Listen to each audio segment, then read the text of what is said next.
Welcome to Logical-NDE. My name is Emily, and it is my pleasure to narrate the near-death experiences of those who have seen the other side. If you are new to our channel, welcome.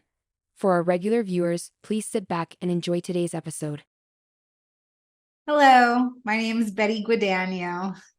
I had a spontaneous Kundalini awakening in March of 2019, where I was transported to the space of eternity, the same space that near-death experiencers describe.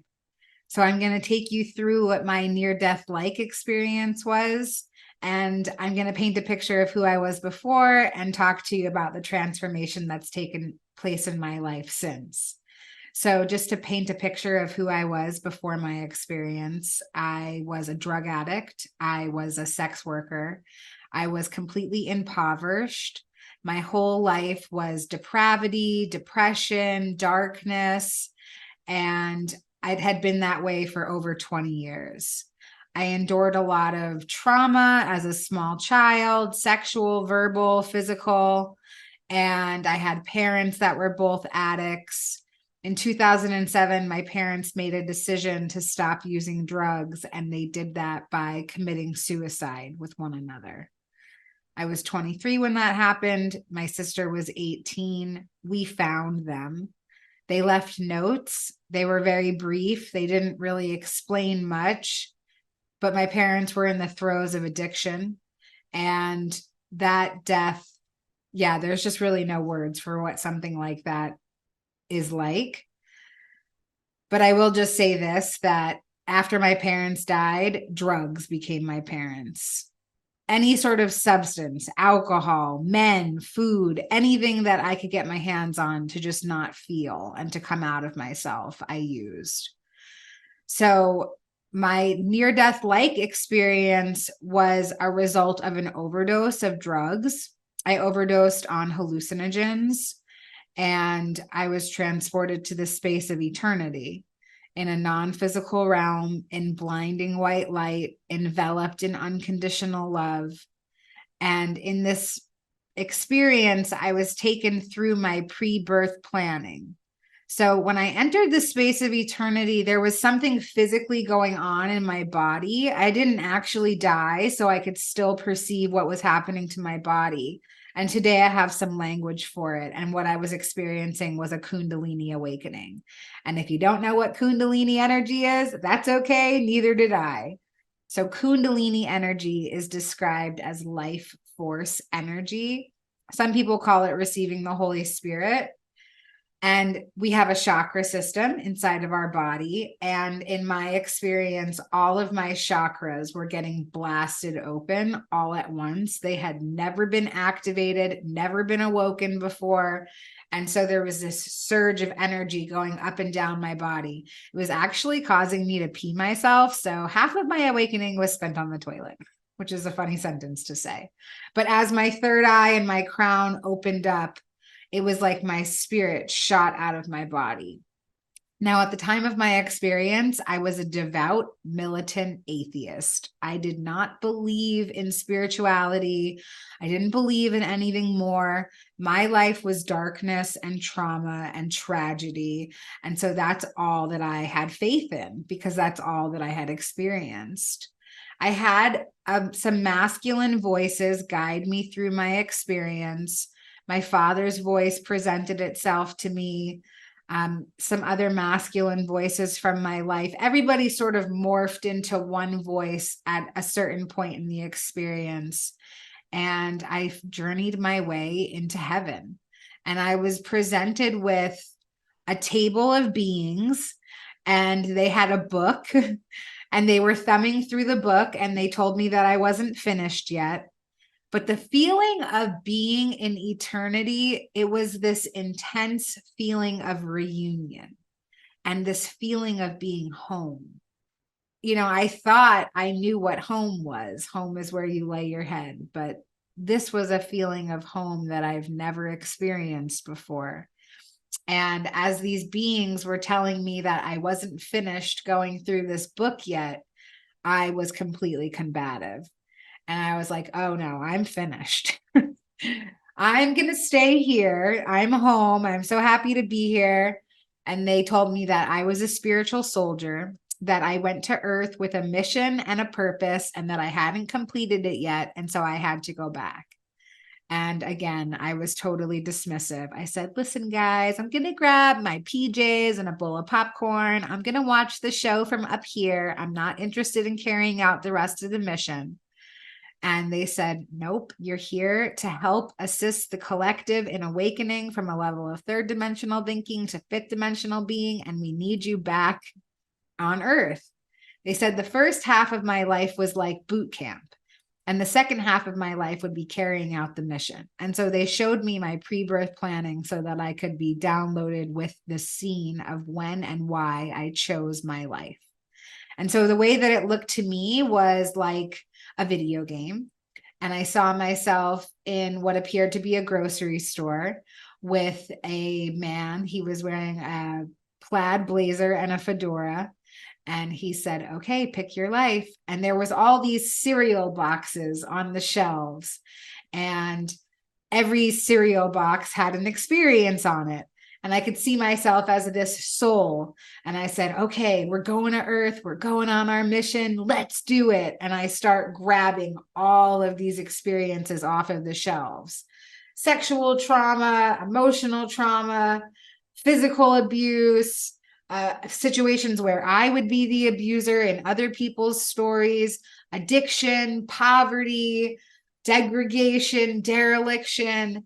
And then there was some cereal boxes in the cart that I hadn't gotten to yet, like overcoming and recovery and motivational speaking and being an author. And none of these things had manifested in my life yet. So I saw the boxes, but I didn't really understood what they meant in this moment of seeing this scene. And so they had showed me that this is why I had chosen these certain things and that there would be more experiences to have once I got back to Earth. And again, I said, no, thank you. I am not going back. You guys don't tell us what Earth is actually like, and there's no way that I'm going back. And I sort of transformed into a small child, and I was banging my hands and my feet on the ground. I won't go back. You can't make me go back. There's no way. And then I sort of let my tantrum dissipate a bit. And I said, well, I definitely can't go back into her. And I could perceive myself outside myself. I said, she is glitched. She needs way too much healing. She's finished. I'm not going to do it. I can't go back into her. There's no way. And they said, okay, you don't have to go back into her, but you do have to go back. And so we'll show you the baby that you'll be born into. And they showed me this little 3D avatar of this beautiful little baby. And next to her, they showed me all of her stats. They showed me her ethnicity, her gender, where she would be born, the adversity that she would have, her opportunities to overcome, what her soul's mission was, her purpose. And so this baby had to carry out some of the same lessons that I had already experienced because I, as a soul, had signed up to transmute certain energy, to feel the dark and the light in certain situations. And since I hadn't overcome some of the situations in life yet, like any of them, I had to do it all over again. And so this baby had even deeper levels of hardship and adversity than I had already experienced. And like I said, I was an orphan to suicide. I was a drug addict. I was a prostitute. There was so much dense energy in my life. And I thought, there's no way that I can start from zero. Okay, if my only options are starting from zero or going back into her, I guess I'll go back into her. And I found myself back in my awareness. And I could hear them saying, like, trust us. It won't be as challenging as the first part of your life. And I was like, I do not trust you guys. And I just kind of like traveled back to my body. And I wrote the whole thing off as drug-induced psychosis because who wouldn't? All I knew was that I took a bunch of drugs and it felt like I was talking to God. And I thought, wow, I'll never be this messed up ever again. Like this was it.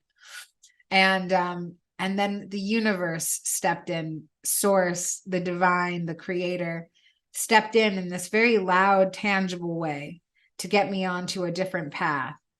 And all of these divine synchronicities started to take place in my life. So for instance, all of the drug dealers that I had been dealing with for over a decade, all simultaneously decided to change their lives and stop selling. I'm talking about people that did not know each other, so that I had no way to get substances. Like I'd call up a dealer and I'd be like, hey man, what's good? He'd be like, listen, I found Jesus. I want to be a good father. I want to have a different life. I don't want to do this to my family anymore. And I was like, okay, that's weird. Click. I'd hang up, call another one. Same story, but two different people that did not know each other. It was bizarre. And so I found myself on day 3 of heroin withdrawal. And I had been an opiate addict for 20 years. But this was the sickest that I had ever felt in over 20 years of using opiates and heroin. And I was welcoming death. And I had a thought and I said, man, couldn't even kill myself if I wanted to, because I'm so sick that I can't even get up out of bed to figure out a way to kill myself. And right then I heard a voice and it told me that I could request what I wanted fixed. And I was in the throes of desperation. So I was like, okay, strange voice, I'll do what, like, this is what I want fixed. I want to no longer be physically dependent on opiates. And I heard a voice. It told me to lay back and to count backwards from 10. And then in my mind's eye, I saw these 2 little men manifest. And they had bulbous noses. They were white. They were bald. They had lab coats on. And then all of a sudden, these little lawnmowers manifested in front of them. And so they were kind of jumping up and down with the lawnmowers. And I watched them walk through every crevice of my mind in these separate directions. And they covered all this ground in my brain. And as they walked through the crevices of my mind, I felt these intense hot tingles. And this was my moment of restoration. I was being healed in this moment. When they were complete with the map of my mind, I felt X's go across my forehead, a plunger on the crown of my head. And as the plunger plunged down and came back up, this bright white flash took over. And in that moment, I was instantaneously healed out of day 3 of heroin withdrawal. Moments before, I was sick all over myself. My bones felt like they were on fire. My skin felt like it was boiling, like it was going to fall off of me. And then all of a sudden, I was completely well. I jumped out of bed. I was crying out to Source. I couldn't believe that this was happening. How could this happen to somebody like me? And in this moment, I knew that my experience in heaven was not some sort of drug-induced hallucination. It was a true experience. And my path became crystal clear after this healing. So I found myself on a train. I had no destination. And this man appeared across from me, and he was wearing a Narcotics Anonymous necklace. And I heard a voice, and it said, that's your path. Follow him to a meeting. And that was on June 1st, 2019. And I've been clean and sober ever since. And I went to a few more meetings over the next couple of days, and I found myself in this meeting of like 60 or 70 people, this very large meeting. And as I was sitting down and I was listening to everybody share their experience, strength, and hope in the room, and it really felt like everyone was sharing directly to me. I mean, they didn't even know I was there, but it really felt like every share was a message directly from Source to my ears. And I had this thought and I said, oh man, I don't know how to be a person. I don't know how to be a human being without using. Nobody's ever taught me how to get through life without being high on something.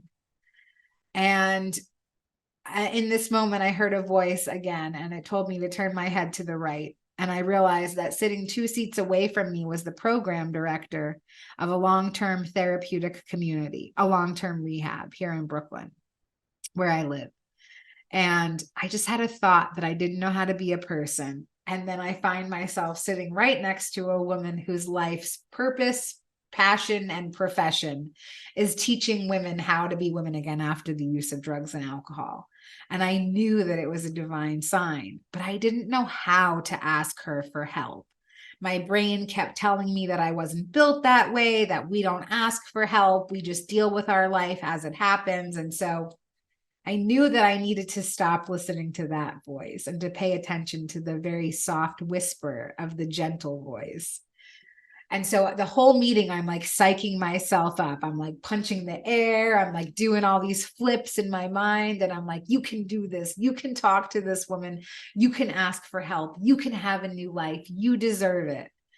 And the meeting ended and I went to go walk over to her all hyped up. And as I walked over to where she was gone. She left the meeting early and I felt totally defeated. And so with my head hanging, I walked to the bus to go home. And when I stepped onto the bus, that woman was sitting right there. She left the meeting early and was somehow on the exact same bus as me. And I ran up to her, totally insane and manic. And I was like, oh my God, this is so divine. I wanted to talk to you inside, but you were already gone. And now here you are. I think you might be an angel. You were sent to earth. You're here for me. This is totally beautiful. Can you help me? I think that you're supposed to help me. Please, please, please, please, please. And she looked at me so calm. And she said, yeah, we can help you. We have a bed. Come by tomorrow. And that sentence changed my whole life without my permission. I went to that program the very next day with just the clothes on my back. I didn't have anything to take. I was about to be homeless. I hadn't paid my rent in 2 years because using was just more important. And the marshal was going to come any day to change the locks. And so I found myself in this treatment facility. And like I said, it was a long-term facility, a 9 to 12-month program. I actually ended up staying there for 17 months. I know, totally psychotic. I didn't have access to the internet or a cell phone for a year and a half. I had everything that I learned, I read in books, and I had this insatiable thirst for knowledge. I had no idea what had happened to me with my spiritual experience. I had no language for what had happened to me. I just knew that I had to figure out how to be a person. And I was getting the opportunity to design this most authentic version of myself who knows that they're a divine being. And that program gave me this great opportunity to have a lot of space away from my last life so that I could heal all of that and I could step into my new life. And so I read every sacred text. I read everything I could get my hands on about metaphysics and the law of attraction. And I began manifesting my reality. And I realized that all along I had been manifesting my reality because my thoughts were shaping my reality. My thoughts before were, I'm an addict, I'm impoverished, I don't have anyone. And that was my experience. That's exactly what I saw around me. And so today I have different thoughts. I'm an abundant individual. I'm a divine spirit living a temporary human experience. My life is filled with friendship, relationships, community, divinity. And that is what my experience is today. When I was in that program, they allowed me to go to school and I became a peer advocate. I have a job in the recovery field today, which is a wild sentence to say. Before my spiritual experience, I was immersed in prostitution and I would cause a lot of harm to other people. And today I have this amazing opportunity to make a universal amends and I assist people on their healing journeys today. And it's more than I ever could have thought for myself. And thanks to the principles, the spiritual principles that I follow in my life today, and through the help of my 12-step fellowship, I'm able to say that sentence and not fall apart. My past doesn't have any bondage over my present or my future, and that's thanks to exercising some spiritual tools in my life today. So my life today is wildly different than it was before. And when I entered the space of heaven, there was a lot of very deep, dark contrast. I was an orphan to suicide. I was a drug addict. I was a prostitute. I was homeless. I was hopeless. I was helpless. I had lost any semblance of sanity in my life. And today my life is the complete opposite. I'm a devout believer in long-term recovery. I live a life of service today. I'm of service to the collective, to my communities, to myself, to my higher power. My life is so profoundly changed. And I'm so grateful for my experience teaching me that I am a divine co-creator of my experience. Being downloaded with my pre-birth planning, I realized that things are no longer happening to me. They are happening for me, because on a soul level, I have chosen it for the evolvement of myself. And I might not understand why I've chosen certain experiences or why other people choose their experiences. But I do know that everything is always working in divine right order. And just because I can't see why or how doesn't make that any less true. And I'm so grateful for an opportunity to share this very vulnerable piece of myself with you today. Thank you for letting me share. Thanks for watching today's episode. Please don't forget to give us a like and subscribe. We'll see you next time.